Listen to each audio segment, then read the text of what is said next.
Shalom. Haleluya, kalau pada sore hari ini kita kembali bersama-sama yaitu mendengarkan firman Tuhan, ya. Kalau kita lihat, kita rasakan selama beberapa bulan ini, ya, mungkin dari Maret sampai bulan ini, mungkin kita merasakan yang namanya kesesakan. Kita merasakan yang namanya yaitu kesusahan. Ya, semuanya mengalami yang namanya penyusutan. Gak peduli itu pegawai negeri, gak peduli itu pegawai swasta, gak peduli itu wira swasta, mengalami yang namanya penyusutan. Karena keadaan-keadaan yang Tuhan izinkan terjadi. Ya, haleluya. Tapi kita orang-orang yang percaya di dalam Tuhan selalu beria-ria di dalam Tuhan, karena Tuhan senantiasa memberi sukacita yang penuh. Amin. Haleluya. Jadi orang yang senantiasa di dalam Tuhan itu memiliki yang namanya janji Tuhan yang luar biasa. Meskipun kita berjalan di dalam kesusahan, kita berjalan di dalam kesesakan hidup ini, karena Dia adalah El Shaddai. Haleluya. Dia Allah yang maha besar, Dia Allah yang maha kuasa di dalam kehidupan kita. Kalau kita baca dalam Mazmur 130 ayat yang ke-7. Mazmur 130 ayat yang ke-7, demikian di firman Tuhan. Apa yang firman Tuhan katakan pada sore hari ini? Hal yang luar biasa. Sudah mendapatkannya? Jadi kita bangkit berdiri bersama-sama menghormati firman Tuhan. Haleluya. Mazmur 130 ayat ke-7. Saya ulangi, Mazmur 130 ayat ke-7. Demikian bunyi firman Tuhan. Bersama-sama 1, 2, 3. Berharaplah kepada Tuhan, hai Israel, sebab pada Tuhan ada kasih setia dan Ia banyak kali mengadakan pembebasan. Amin. Haleluya. Jangan kembali, puji Tuhan. Kata-kata ini pada saat itu Daud sebagai raja atas Israel, sehingga Daud mengalami yang namanya kesesakan. Daud mengalami yang namanya kesusahan yang sangat besar karena dosa yang dibuat oleh bangsa Israel. Sehingga Daud mengatakan, berharaplah kepada Tuhan, hai Israel, sebab pada Tuhan ada kasih setia dan Ia banyak kali mengadakan pembebasan.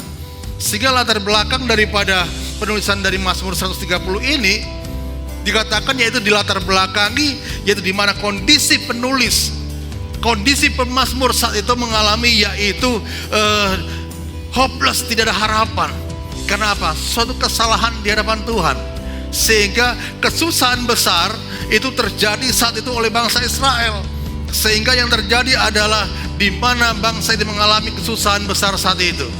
Dan di sini Daud sebagai pribadi yang benar-benar senantiasa mengandalkan Tuhan, sehingga di ayat yang ke-7 dari Mazmur 130 itu Daud mengatakan, berharaplah kepada Tuhan. Daud berseru kepada bangsa ini, hai Israel, sebab pada Tuhan ada kasih setia dan Ia banyak kali mengadakan yaitu pembebasan. Haleluya. Sehingga kita mengetahui yaitu bahwa pada saat itu banyak sekali mereka mengalami kesusahan. Mereka mengalami yang namanya kesesakan semacam itu. Memang bangsa Israel bangsa yang dipilih Tuhan, bangsa umat kepunyaan Tuhan. Tetapi kita lihat sejarah bangsa Israel, dia bangsa yang tegar tengkuk, bangsa yang pemberontak, sehingga apa? Tuhan izinkan musuh-musuhnya bangsa-bangsa lain untuk menindas mereka. Sehingga banyak sekali kesalahan-kesalahan yang bangsa ini buat di hadapan Tuhan saat itu. Berapa raja pun mengalami hal yang sama, berapa nabi rasul pun mengalami hal yang sama, yaitu di mana bangsa ini selalu menduga citakan hati Tuhan. Tetapi kita lihat Tuhan, Dia Allah yang luar biasa, Dia Allah yang benar-benar mengasihi umatnya. Senantiasa Tuhan memperhatikan, mata Tuhan tertuju atas bangsa ini. Dan Daud sangat mengerti sekali keadaan itu. Maka dari itu Daud saat itu berseru kepada bangsa ini, berharaplah kepada Tuhan, hai Israel. Tujuannya supaya bangsa ini berbalik ke jalan Tuhan, ke hal yang benar, di mana yang Tuhan inginkan terjadi atas bangsa ini. Tujuannya supaya pemulihan terjadi. Tujuannya supaya pemulihan terjadi. Oleh sebab itu pemazmur berkata di ayat keempat, yaitu tetapi padamu ada pengampunan, ya, dalam kesusahan besar yang dialaminya. Kita baca ayat keempat dari Mazmur 130. Apa yang dikatakan oleh Daud? Tetapi padamu kepada Tuhan ada pengampunan. Dia berbicara kepada bangsa Israel, supaya engkau ditakuti orang.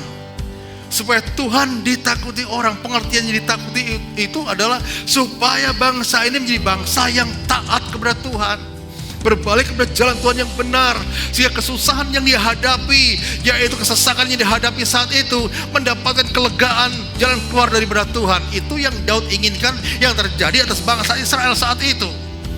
Sehingga kita tahu pemazmur sangat yakin dan sangat percaya kalau Tuhan selalu mengadakan penyelamatan, Tuhan selalu mengadakan pembebasan. Oleh sebab itu dikatakan, yaitu pemazmur mengatakan di ayat ke-7 dari Mazmur 130, berharaplah kepada Tuhan, gak kepada yang lain, gak kepada yang mamon, hal-hal ilah-ilah dunia, tetapi hanya kepada Yesus Kristus, Allah Ishak dan Yakub. Itulah yang disembah oleh itu bangsa Israel.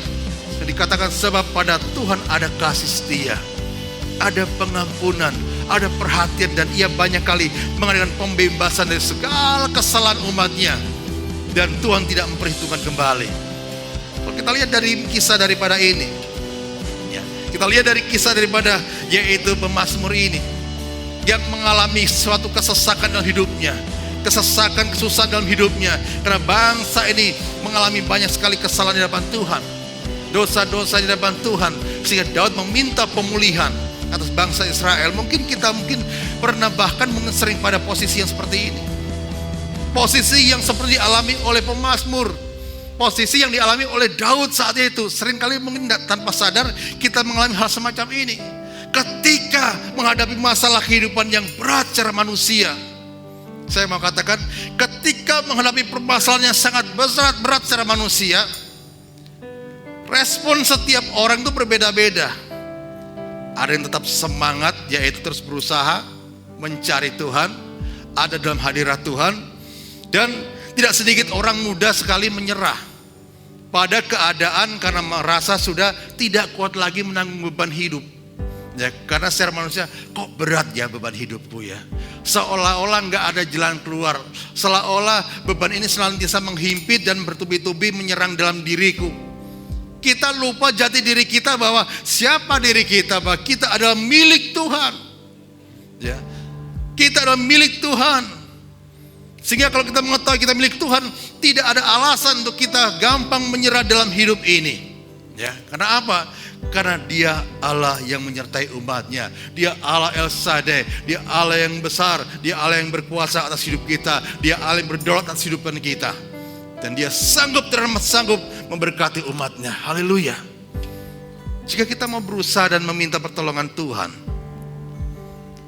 firman Tuhan katakan, sesulit apapun keadaan, dan dikatakan seberat apapun masalah kita, pasti ada jalan keluar yang terbaik dari Tuhan yang percaya. Katakan amin. Ya. Kenapa? Karena di ayat lain mengatakan, kalau kita memiliki iman sebiji sesawi saja, firman Tuhan katakan kita dapat apa? Memindahkan apa itu? Gunung, tercampakkan ke dalam danau, tercampakkan dalam lautan. Yaitu gunung berbicara masalah hidup kita, persoalan hidup kita. Sebesar apapun masalah yang kita hadapi, kesusahan apapun yang kita hadapi, kesesakan apapun yang kita hadapi, saat kita memiliki Yesus yang hidup dalam diri kita, maka kesesakan apapun itu bentuknya, tetap kita bisa mengatasinya. Karena damai sejahtera dari Tuhan, sukacita dari Tuhan, kita miliki setiap hari, setiap saat. Sehingga yang ada adalah jalan bersama Dia, pasti ada sukacita. Ya. Jalan bersama Yesus, hatiku kan sejahtera. Meskipun kesusahan menghimpit, kesusahan dan kesesakan itu menghimpit, orang yang berjalan di dalam kebenaran firman Tuhan tidak gampang menyerah, karena dia tahu jati dirinya bahwa Yesus ada di dalamku dan Roh Kudusnya ada di dalamku. Sehingga hidup kita mengalami kebahagiaan, hidup kita mengalami yang namanya semangat yang luar biasa.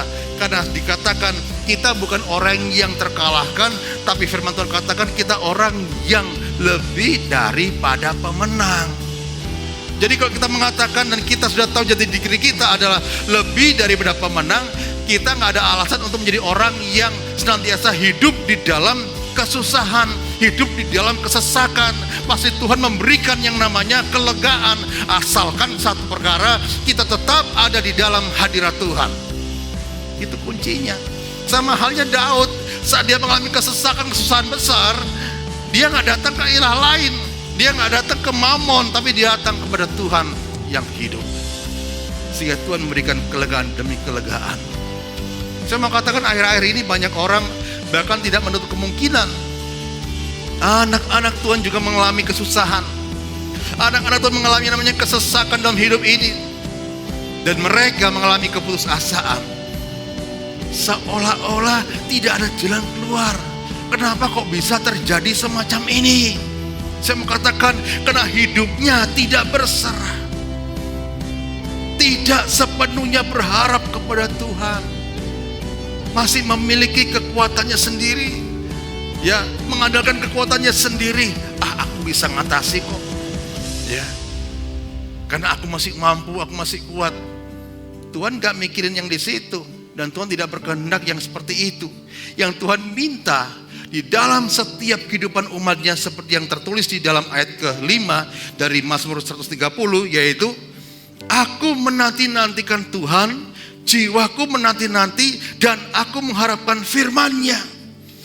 Daud sangat ngerti sekali, Daud sangat paham sekali keterbatasan dirinya, sehingga Daud senantiasa apa? Mengandalkan Tuhan. Sekali ayat ke-5 dari Mazmur 130, Daud mengatakan, aku menanti-nantikan Tuhan, sampai dia menyatakan pertolongannya. Jiwaku, Daud katakan, menanti-nantikan Tuhan dan berharap.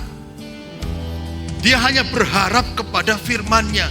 Dan firman-Nya itu adalah perkataan Allah sendiri yang menguatkan iman rohani kita, jiwa kita, sehingga kita dapat berjalan dalam dunia ini di dalam penyertaan Tuhan, di dalam kekuatan yang dari Tuhan. Ini yang Daud lakukan saat mengalami kesusahan dan kesesakan yang dia alami. Daud selalu dekat dengan Tuhan, dan Tuhan menyatakan kuasanya di dalam kehidupan Daud. Sama halnya dalam kehidupan kita saat ini. Siapa dari kita yang tidak mengalami kesesakan, kesusahan besar? Semua pasti mengalami. Tapi Tuhan inginkan kita senantiasa ada di dalam hadirat-Nya. Karena ini yang Tuhan inginkan untuk setiap umat Tuhan. Ada kerinduan yang begitu dalam untuk selalu di dalam hadirat-Nya.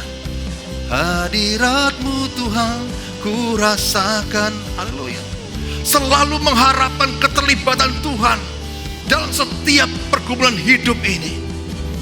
Gak ngatasi dengan kekuatannya sendiri, tetapi selalu melibatkan Tuhan di dalam setiap pergumulan hidup ini. Kalau kita melibatkan Tuhan dalam setiap pergumulan hidup kita, yang ada hasilnya adalah tepat indah pada waktunya, ya. Karena segala sesuatu yang Tuhan buat sempurna adanya. Haleluya. Sehingga kenapa umat Tuhan gampang mengalami kelemahan? Padahal kita tahu Dia El Shaddai. Kenapa umat Tuhan gampang sekali mengalami yang namanya kelemahan? Kita tahu, kita sadar bahwa Dia El Shaddai, Dia Allah yang maha besar, Dia Allah yang maha kuasa. Satu adalah karena kita mudah menyerah pada keadaan. Karena kita mudah menyerah pada keadaan. Nah, di dalam hal ini sikap mudah menyerah ini tidak sepatutnya terjadi pada yaitu orang percaya. Kenapa? Karena kita tahu kita punya Tuhan yang hebat, Tuhan yang luar biasa. Dia El Shaddai. Ya, dikatakan di situ Jehovah Adonai, Jehovah Rafa dan sebagainya. Segala sesuatunya sempurna di depan Tuhan. Kalau kita sudah mengetahui jati diri kita, kita memiliki Tuhan yang luar biasa, tidak ada alasan kita yaitu terpuruk dalam kesusahan, kita terpuruk dalam kesesakan hidup ini. Karena Tuhan yang kita sembah, Tuhan yang hidup siap menolong setiap umatnya yang mengasihi Dia. Haleluya. Puji Tuhan, karena kita mudah menyerah pada keadaan, sehingga kita tidak melihat dan tidak sanggup melihat kemuliaan Tuhan, tidak sanggup melihat yang namanya pertolongan Tuhan, karena kita belum sudah menyerah. Maka dari itu kita harus percaya bahwa tidak ada perkara yang terlalu sulit untuk Tuhan selesaikan. Tangannya terlalu kuat untuk menopang kita. Haleluya. Ya, tangannya terlalu kuat untuk menopang kita. Karena itu tetaplah menaruh pengharapan hanya kepada Yesus Kristus. Saya katakan kepada Yesus Kristus, gak kepada yang lain. Hanya di dalam Tuhan ada penghiburan. Di dalam Tuhan ada yang namanya kemenangan. Di dalam Tuhan ada yang namanya mujizat. Di dalam Tuhan ada yang namanya jalan keluar. Dan sukacita damai sejahtera hanya di dalam Dia. Tidak ada hal yang lain. Dan kita harus percaya bahwa tidak ada perkara yang terlalu sulit untuk Tuhan selesaikan dalam kehidupan kita. Karena Dia sangat mampu dan sangat sanggup. Dan Ia banyak kali mengadakan pembebasan bagi umat yang dikasihinya. Haleluya. Pada sore hari ini Tuhan sanggup, bahkan katakan teramat sanggup untuk membebaskan kita dari segala belenggu permasalahan hidup ini. Satu hal perkara yang kita ketahui, kita harus ada di dalam Dia, ya, bukan di luar Tuhan, tapi di dalam Tuhan. Jadi orang yang di dalam Tuhan mengetahui, dan Tuhan sangat tahu sekali, yaitu apa yang kita perlukan. Menyerah berarti kita akan kehilangan kesempatan untuk melihat kuasa Tuhan bekerja atas hidup kita.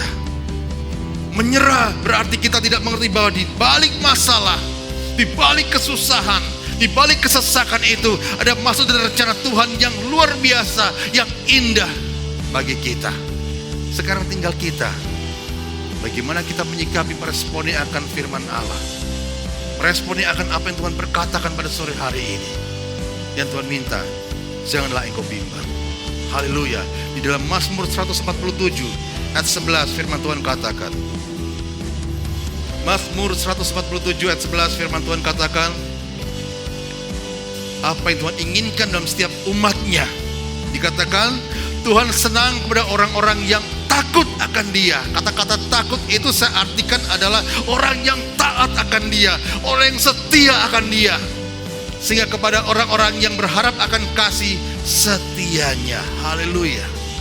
Kesimpulan dari firman Tuhan pada sore hari ini, bahwa bertekun dan sabar menanti-nantikan Tuhan adalah kunci kita mengalami yang namanya mujizatnya. Karena Ia membuat segala sesuatu indah pada waktunya. Haleluya. Amin. Tuhan Yesus